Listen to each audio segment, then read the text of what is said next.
नमस्ते दोस्तों, कैसे हैं आप? आशा हम करते हैं कि आप अच्छे होंगे और दुआ भी करेंगे कि आप अच्छे ही रहें।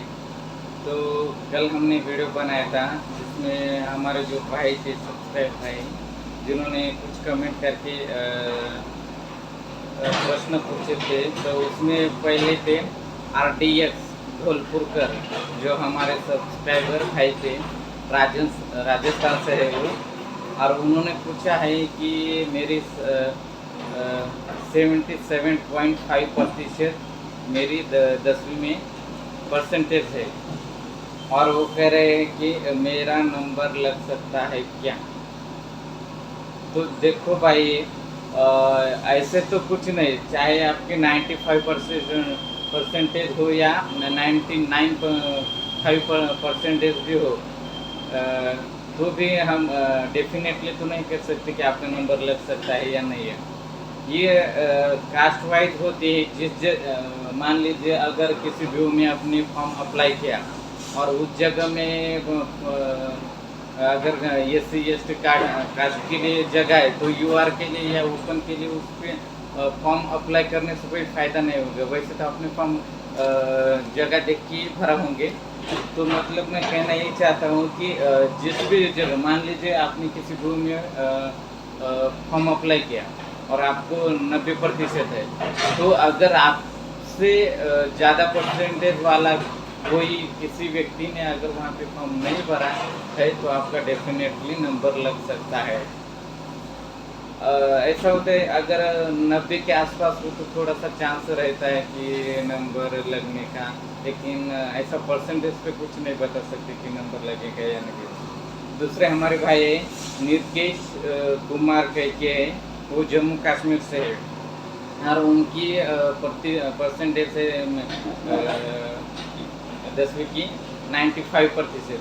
वो भी वही सवाल कर रहे हैं कि मेरा नंबर लग सकता है कि भाई आपका थोड़ा सा चांस है लगने का, क्योंकि परसेंटेज वैसे तो अच्छे है, परसेंटेज अच्छे है, तो आपका कुछ थोड़ा सा चांस है, आप होपफुल रह सकते हैं क्योंकि परसेंटेज अच्छे है। फिर भी अगर आपसे ज़्यादा परसेंटेज वाले लेकिन वहाँ पे फॉर्म भरा है, तो क्योंकि जगह तो पोस्ट तो एक ही है ना, एक ही पोस्ट की है, तो आशा है आप लग सकते हैं। और आगे अंश जायसवाल जी है, जो पूछ रहे हैं कि हमें पूछा है कि उन्होंने कि आपकी करंट सैलरी अभी कितनी है, यानी 3 साल के बाद, यानी 34 साल के बाद। तो भाई देखो, बेसिक हमारा जून का 4 घंटे का होता है, उसका 12,000 होता है, और हर साल वो 360 से बढ़ता है, और DA 6 महीने के बाद बढ़ता है। तो आप देख सकते हैं, जब 3 साल बाद मेरे कितने बड़े हो गए, यानी 360 प्लस करके मेरा बेसिक बढ़ा है। मेरा बेसिक यानी 13,200 के आसपास है, और उस हिसाब से DA अभी करंट में 34% है। जुलाई में बढ़ेगा, 36 से 38% होगा, लेकिन अभी तो 34% है। यानी आप देख सकते हैं, तो मेरी फुल सैलरी टोटल 18,000 आती है 18,000 आती है। लेकिन कैसा है भाई, ड्यूटी के हिसाब से तो सैलरी अच्छी है, क्योंकि काम 4 आवर का होता है, और 5 या मैक्सिमम 5 साढ़े 5 तास में काम तो कंप्लीट ही होता है हर दिन। कभी कभी ऊपर से टारगेट आता है, तो उतना तो पूरा करना पड़ता है, क्योंकि काम करना है तो कुछ तो करना पड़ता है। और वैसे सैलरी कितनी आती है? 8,000। और कैसा है, जो BPM होते हैं उनको कुछ ऐसे अकाउंट्स है जो TD के, कि उससे 2% तो कमीशन मिलता है TD पे। मान लीजिए अगर आपने 1 लाख की TD बनाई, तो आपको 2% के हिसाब से आपको 2,000 रुपये कमीशन मिल सकता है। और ऐसे बहुत से किसी किसी दिन तो हम एक ही दिन में 3 यानी 1 लाख या 1.5 लाख की TD बना सकते हैं, और बनाइए खुद। तो तब उस दिन 2% के हिसाब 2,000 या 3,000 मतलब मिलते हैं एक दिन के सैलरी या TR से छोड़ के। तो मतलब सैलरी है 18,000, लेकिन वो 20,000 के आसपास जाती है। और दूसरा होता है ये क्या बोलते हैं उसे, मोबाइल अपडेशन, मोबाइल को आधार नंबर लिंक करना, उसको भी 10 10 10 10 से कमीशन होता है। उस तरह से खर्चा निकलता है अगर आपने दिल से काम किया तो, इस तरह से होता है। अगले हमारे भाई है इरफान शेख है। वो पूछ रहे हैं कि हाँ, GDS की रिजल्ट की साइट कौन सी है। भाई आप गूगल में जाके GDS भी डाउनलोड किया ना तो भी सर्च किया ना तो भी आपकी ऑफिशियल वेबसाइट आ जाएगी और वहाँ पे जाके आप सर्च कर सकते हैं। और वैसे भी अगर आपका मेरिट में नाम आए तो आपको SMS ज़रूर आएगा कि आपका नंबर लगा है, और SMS फिर भी नहीं आया तो भी अगर आप मेरिट में हो तो ऑनलाइन दिखाई देंगे। इस तरह से भाई जी जिन्होंने कमेंट करके क्वेश्चन पूछे थे, आप भी पूछ सकते हैं अगर आपका कोई डाउट हो तो थोड़े से मैं जानकारी इस जॉब के बारे में दूंगा। इससे पहले भी मैंने वीडियो बनाया था इसके बारे में, लेकिन वहाँ पे ऑफिस नहीं देखा था इसलिए ज़्यादा वो वायरल नहीं हुआ। तो देखिए, GDS का मतलब होता है ग्रामीण डाक सेवक, जो ग्रामीण भागों में सेवक होते, जो ग्रामीण पोस्ट में काम करते उसका। उसमें बहुत से पोस्ट होती है जैसे कि BPM यानी ब्रांच पोस्ट मास्टर। दूसरा जो जिसका काम होता है ऑफिशियल पूरा काम होता है, अकाउंट ओपन करना, उसमें डिपॉजिट करना, विड्रॉल करना, और जो गवर्नमेंट की स्कीम आई तो वो गाँव को बताने का, इस तरह से काम होता है। दूसरा होता है ABPM, जिसका है फुल फॉर्म है असिस्टेंट ब्रांच पोस्टर मास्टर। मतलब उनका काम क्या है, तो जो BPM होते हैं उनको सहायता करना, काम में मदद करना, और उसका मेनली उसको डिलीवरी का काम होता है। लेकिन कई कई जगह पे अगर BPM अपसेंट है, मतलब वहाँ BPM की जगह रखते हैं, तो पूरा काम ABPM को भी करना पड़ता है, दोनों भी। उनके लिए उनको कंबाइंड ड्यूटी अलाउंस मिलते हैं, वो आगे हम देखेंगे। MD वो एक होता है, वो भी ABPM की तरह होता है, और MC एक होता है जो मेल कैरियर होता है, जो BO होते हैं उस BO को ESO से या HO से, जो लेखा कार्यालय होते वहाँ से उसे बैग को पहुँचाना उसका काम होता है, उनका काम होता है। हाँ, और बहुत से स्टूडेंट को ये कंफ्यूज है कि ये जॉब किस तरह से, गवर्नमेंट जॉब है या कॉन्ट्रैक्ट बेस है या किस तरह से। तो ये जॉब एक्स्ट्रा डिपार्टमेंटल है, मतलब डिपार्टमेंटल जॉब है लेकिन किस तरह से एक्स्ट्रा डिपार्टमेंटल है। मतलब यहाँ पे आपको जितना डिपार्टमेंट के लिए फैसिलिटीज़ होती है उतनी फैसिलिटी यहाँ नहीं, क्योंकि ये एक्स्ट्रा डिपार्टमेंटल है, और ये आवर के बेसिस पे आपको TRC देते हैं, सैलरी देती है, इस तरह से है। और यहाँ पे सैलरी बढ़ती है हर साल 360 से, और 6 महीने के बाद ये क्या बोलते हैं उसे, DA यानी महंगाई भत्ता बढ़ता है गवर्नमेंट की तरह, ऐसा है। लेकिन जो दूसरे फैसिलिटीज़ होते हैं जैसे कि हाउस रेंट वगैरह, इसका भाड़ा वगैरह वो नहीं दी थी, या बहुत से जो डिपार्टमेंट सर्वेंट को जिस तरह से जो फैसिलिटीज़ हुए, पूरी फैसिलिटीज़ एक्स्ट्रा डिपार्टमेंटल के लिए नहीं होती है, इस तरह से होते हैं। ये जॉब परमानेंट है, 100% परमानेंट है, लेकिन एक्स्ट्रा डिपार्टमेंटल है। तो सिर्फ इतना है कि सैलरी TRC की बेसिस पे दी जाती है, और जितनी गवर्नमेंट सर्वेंट को फैसिलिटी से उतनी नहीं मिलती, इस तरह से। और उनकी जो बेसिक सैलरी है, जो ABPM होती है 4 आवर की, उसकी बेसिक सैलरी 10,000 है, और 34% के हिसाब से उसे 14 साढ़े 14,000 के आसपास आती है नए ABPM को। और जो BPM होते 4 आवर की ड्यूटी करने वाले को, और जो ABPM होते जो 5 आवर की ड्यूटी करने वाले, तो उनका बेसिक सेम होता है, यानी कि 12,000 होते, और 12,000 के हिसाब से, और DA इस तरह से उनकी सैलरी 17,500 के आसपास सैलरी आती है BPM की, और ABPM की जो 5 आवर काम कर रहे हैं उनकी। और जो BPM है, BPM को कमीशन मिलता है, अगर उसमें जो जिस पे अकाउंट पे या जिस कहीं पे जो कमीशन मिलता है उसका काम अगर क्या तो खर्चा निकलता है। और जो बीपीएम होते हैं जिनकी बीओ 5 ओवर के होते हैं, उनकी बेसिक सैलरी 14,500 होती है बेसिक सैलरी, और 34% के हिसाब से इसकी तो सैलरी 20,000 के आसपास जाएगी, कमीशन तो छोड़ के।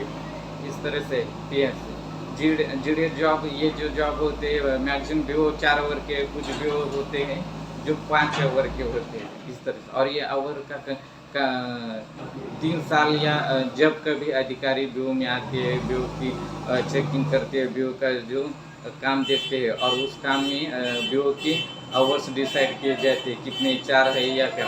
अगर 5 आवर का व्यू हो और उस व्यू में अगर काम कम हो तो उस व्यू का 1 आवर कम करके 4 तास दिया जाता है, और इसी तरह से उसकी सैलरी कम हो सकेगी। और जो व्यू 4 आवर के है तो अगर उनमें अधिकारी के द्वारा चेकिंग करने के बाद उस व्यू का काम बढ़ाया और तो उनके काम के तास भी बढ़ते हैं, और उस हिसाब से उनकी सैलरी भी बढ़ती है। वार्षिक इंक्रीमेंट बताया 360 है, डीए आफ्टर 6 महीने के बाद है, हर साल साल में 2 बार डीए बढ़ता है, यानी महंगाई बढ़ता है। ब्रांच ऑफिस इसे कहते हैं, कुछ ब्रांच ऑफिस सिंगल हैंडेड होते हैं और कुछ डबल हैंडेड होते हैं बीपीएम। मान लीजिए अगर सिंगल कोई ए बीपीएम हो या बीपीएम हो, अगर अकेला ही बीपीएम या ए बीपीएम किसी बीओ को चलाता है तो उन बीओ को सैलरी टीआरसी के अलावा उन्हें कंबाइंड ड्यूटी भी मिलता है। मान लीजिए अगर आप बीपीएम हो और उस बीओ में अगर ए बीपीएम नहीं है तो बीपीएम और ए बीपीएम दोनों का काम अगर बीपीएम कर रहा है तो उनको हर महीने के हिसाब से 2345 के हिसाब से कंबाइंड ड्यूटी अलाउंस मिलता है, लेकिन ये हर मंथ सैलरी में नहीं आता है। ये जब मंजूर होगा तब साल 2 साल का जितने महीने के बाद मंजूर हुआ उतने महीने का वंस टाइम मिलता है, इस तरह से होता है। और उसी तरह ए बीपीएम को भी मिलता है। अगर ए बीपीएम बीपीएम का भी और ए बीपीएम का भी दोनों का काम बीओ में कर रहा है तो उसको 1190 के आसपास मिलता है उस हिसाब से, लेकिन ये मंथली नहीं मिलता है। जब मंजूर होगा साल 2 साल का तभी ये अकाउंट में ट्रांसफ़र किया जाता है। बीपीएम का काम ऑफिशियल होता है और ए बीपीएम का काम वैसे बताने के लिए डिलीवरी काम होता है, लेकिन वो ऑफिस के हिसाब से रहता है काम। कभी कभी दोनों काम करने पड़ते हैं। प्रमोशन इसका है 3 साल बाद। अगर आपने जीडीएस पोस्ट में बीपीएम हो या ए बीपीएम हो, एमडी एमसी जो भी हो, 3 साल अगर आपने इस पोस्ट पे जीडीएस के पोस्ट में काम किया तो 3 साल बाद यानी चौथे साल आप एमटीएस की एग्ज़ाम दे सकते हैं, जैसे कि मैं इस साल दे सकूँगा। और अगर मुझे मेरा प्रमोशन होता है या मेरा रिजल्ट आ जाएगा एमटीएस तो मैं एमटीएस ज़रूर बनूँगा। जब एमटीएस बनेंगे तो आपकी सैलरी 30,000 के आसपास हो जाएगी और आप गवर्नमेंट के सर्वेंट बन जाएंगे। यानी गवर्नमेंट के सर्वेंट को जो भी फैसिलिटीज़ होती है वो पूरी फैसिलिटीज़ आपको मिलेंगी। और इसी हिसाब से आपकी ड्यूटी भी 8 तास बढ़ेगी। और इसी एमटीएस के लिए इसी एमटीएस से 40% जीडीएस से एमटीएस बनाते हैं और 60% है तो उसी एमटीएस के पोस्ट स्टाफ सिलेक्शन कमीशन के ये स्टाफ सिलेक्शन कमीशन एमटीएस जो होती है उसके थ्रू 60% एमटीएस भरे जाते हैं। और 5 साल अगर मान लीजिए जीडीएस की सर्विस 5 साल हो गई और 6ठे साल में वो पोस्टमैन और पीए की एग्ज़ाम दे सकते हैं। जिन पोस्टमैन की सैलरी 35,000 से लेकर 40,000 के आसपास आ सकते हैं और पीए की सैलरी 50 या 60,000 के आसपास आती है।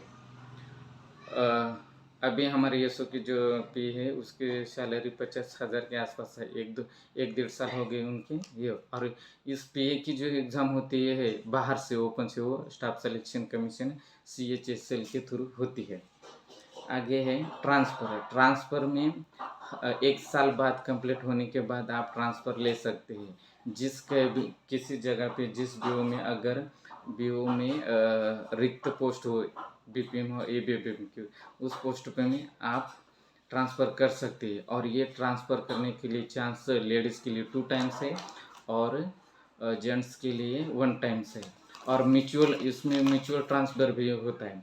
म्यूचुअल ट्रांसफ़र आप किसी भी टाइम कर सकते हैं, लेकिन उसे म्यूचुअल ट्रांसफ़र करने वाला ये दोनों की सहमति से आप एक दूसरे के पोस्ट में ट्रांसफ़र कर सकते हैं।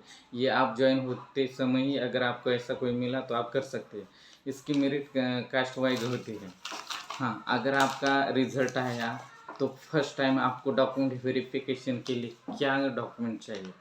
आपने जो भी फॉर्म में भरा है 10वीं की मार्कशीट, वैसे तो आप डॉक्यूमेंट्स पूरे लेके जाइए। 2 इम्पोर्टेंट डॉक्यूमेंट्स हैं, मैं उसे बताऊँगा। एक है मेडिकल।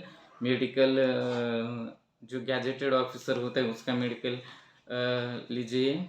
और दूसरा होता है यानी कैरेक्टर सर्टिफिकेट जो एसपी डिस्ट्रिक्ट से लिए जाते हैं, एसपी के थ्रू लिए जाते हैं। वो आपको 2 इम्पोर्टेंट डॉक्यूमेंट चाहिए। वो आप जब डॉक्यूमेंट वेरिफिकेशन के वहाँ जाने के बाद आपको पूरा तरह बताएंगे कि आपको उसके लिए टाइम देंगे। और डॉक्यूमेंट्स क्या क्या लेके जाने के, जो भी फॉर्म भरा 10वीं की मार्कशीट और आपका कास्ट है तो कास्ट वैलिडिटी वगैरह। वैसे तो पूरे डॉक्यूमेंट्स लेके जाने का, जो मांगा वो देने का। उसमें क्या अपनी जो भी फाइल है वो पूरी लेके जाने की, इस तरह से। और सबसे इम्पोर्टेंट सवाल ये है कि हर कोई पूछता है ये जॉब ज्वाइन करना चाहिए या नहीं करना चाहिए। आप जॉब के बारे में पूरी डिटेल लीजिए और ज्वाइन करना है या नहीं करना, ये तो डिपेंड आपके ऊपर रहता है। क्योंकि हर एक की परिस्थिति यानी हर एक की परिस्थिति सेम तो नहीं होती ना। किसी को काम की ज़रूरत होती है, किसी को नहीं। मतलब जिसकी इनकम मिनिमम जो सैलरी मिले उतनी भी नहीं, तो आपको करने के लिए कोई दिक्कत नहीं। क्योंकि अभी 2022 चल रहा है, यहाँ पे गवर्नमेंट के लिए, गवर्नमेंट सर्विस के लिए बहुत कंपटीशन है। यहाँ एक जगह के लिए आप सर्च कर सकते हैं कि फॉर्म कितने आ रहे हैं। यहाँ बेरोजगारी हर हर साल बेरोजगारी बढ़ती ही जा रही है। काम कहीं भी नहीं, मैक्सिमम कंपनियां बंद हो गए हैं। और जितना प्राइवेट जॉब में जितना क्या हैरेसमेंट होता है उतना तो इसमें होता है उसमें भी, लेकिन उतना नहीं होता है जितना कि प्राइवेट जॉब में कैसा होता है, जब चाहे आपको निकाल सकते हैं।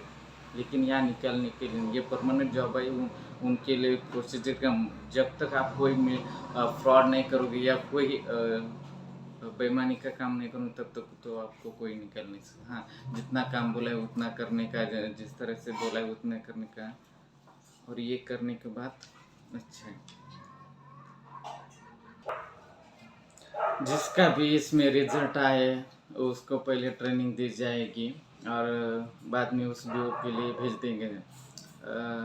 जिस व्यू में ऑलरेडी कोई परमानेंट एबीपीएम हो या बीपीएम हो, और वहाँ पे अगर बीपीएम या एबीपीएम की सिलेक्शन हुआ हो तो उसको कोई दिक्कत नहीं। क्योंकि ऑलरेडी जो जिसे एक्सपीरियंस है वो आदमी आपके साथ रहेगा, इसलिए वो आपकी उस जगह पे ज्वाइनिंग हुई तो भी आपको कोई दिक्कत नहीं। क्योंकि वहाँ बताने वाला आपको एक आदमी जिसको इस पर एक्सपीरियंस है वो आदमी रहता है, उससे आप पूछते थे। दिक्कत उसी को है जो जिस व्यू में सिर्फ अकेले को डायरेक्ट उसमें उसको ज्वाइनिंग होती। मान लीजिए अगर जिस व्यू में आपकी क्या हुई ज्वाइनिंग होने वाली, उस व्यू में उस जगह पे पहले एक तो आउटसाइडर रहेगा जो कि टेम्परवरी होता है, और या फिर परमानेंट होता है। परमानेंट आदमी हो तो उसको कोई दिक्कत नहीं, लेकिन जो आउटसाइडर होता है तो उसकी जगह पे अगर आप ज्वाइन कर रहे तो उसको उसकी इनकम कम होगी, उससे तो अच्छा नहीं लगेगा ना आप ज्वाइन होने के। वो नेगेटिव इस जॉब के बारे में आपको नेगेटिव बातें बताएंगे, इस तरह से है उस तरह से है। क्योंकि वो वहाँ काम कर रहा है, उसकी इनकम बढ़े। और वो जॉब अच्छा है किन के लिए, जिन सब जिसका जहाँ आप रहते उसके नज़दीक आसपास अगर आपको व्यू मिला तो अच्छा है। क्योंकि आप ये जॉब के साथ साइड बिजनेस भी देख सकते हैं। लेकिन परेशानी उन लोगों की जो जहाँ रहते गांव से बहुत सारे मतलब एक दो जिला छोड़ के अब 400-500 किलोमीटर में अगर उसको जॉब मिले तो उनका थोड़ा खर्चा बढ़ेगा, उनको ज़्यादा मतलब फायदेमंद नहीं होगा, क्योंकि उनका रहने का भाड़ा वगैरह खर्चा बढ़ते हैं। अगर आपके नज़दीक ही है तो आप अप डाउन करके भी उससे वो काम कर सकते हैं, इसलिए आपको रूम का खर्चा नहीं देना पड़ेगा और मेस वगैरह जो भी है आपका खर्चा नहीं होगा। आपकी जितनी सैलरी उतनी सैलरी आपकी सेविंग हो जाएगी। दिक्कत थोड़ी सी है कि जहाँ मान लीजिए आपको अच्छा है, अगर नज़दीक जॉब मिले तो आपकी सेविंग अच्छी होती है, लेकिन थोड़ा यानी लंबा मिला तो थोड़ा परेशानी हो सकती है। सो जितना बताना था मैंने बताने की कोशिश की। अगर फिर भी आपकी कोई राय मतलब कोई क्वेश्चंस हो, डाउट हो इस जॉब के बारे में, तो आप कमेंट कर सकते हैं। मैं उस पूरे कमेंट पढ़ के आपको उस कमेंट का रिप्लाई दूंगा, चाहे टाइप यानी कमेंट बॉक्स में ना दिया जाए, फिर वीडियो बना के ज़रूर दूंगा, क्योंकि हमें भी तो काम होते हैं, ड्यूटी करना, बाकी के एग्जाम की तैयारी वगैरह करना, बहुत सारे काम होते हैं। इसलिए थैंक यू सो मच, हमारे साथ जुड़िए। इस जॉब के बारे में हम पूरे डिटेल आपको पहुँचाएंगे, देंगे। और इस तरह से जो हमारे टाइम में तो हमें तो जॉब के बारे में कोई जानकारी मिली नहीं थी, हमने तो ज्वाइन नहीं किया था, क्योंकि जब तक गिरते नहीं तब तक उठने की कोशिश नहीं करते। मतलब ऐसे ही कुछ होता है ना, अगर पानी में गिरे तो तभी डरने के लिए हाथ पाँव हिलाएंगे ना, उसी तरह जब तक आप उसमें इंटर नहीं करेंगे तब तक उसके बारे में तो कोई आपको जानकारी नहीं मिलेगी। ऐसा है, खुद ही एक्सपीरियंस लीजिए, देखिए इस तरह से जो होता है, ये सिक्का होता है जो हर दिन उसकी तारीख बदलनी पड़ती है। इस तरह से आपको बॉक्स मिलेगा, उसमें जो RICT मशीन होती है, जो डिपॉजिट मिलेगी, इस तरह से ऑफिस होता है। सो एनीवे हमारे साथ जुड़िए, अपने दोस्तों को भी शेयर कीजिए ताकि वो भी सब्सक्राइब करें और हमारे साथ जुड़िए। उनके भी कोई डाउट हो तो आपने सब्सक्राइब किया, लेकिन दूसरे अपने फ्रेंड को भी पता चले कि यूट्यूब पे कई तो इंफॉर्मेशन मिलती है वगैरह, उनको भी शेयर करें ताकि वो भी हमारे साथ जुड़े। लाइक करें, सबसे पहले सब्सक्राइब करें, दूसरा बेल का आइकन दबा के रखिए ताकि आपको नोटिफिकेशन आ जाए। और आपका कोई डाउट हो तो कमेंट जरूर कीजिए। थैंक यू सो मच हमारे साथ जुड़ने के लिए, और अपने साथी को भी जुड़ाइए, और डाउट हो तो पूछिए, और मस्त रहे। Take care, bye bye, see you later again.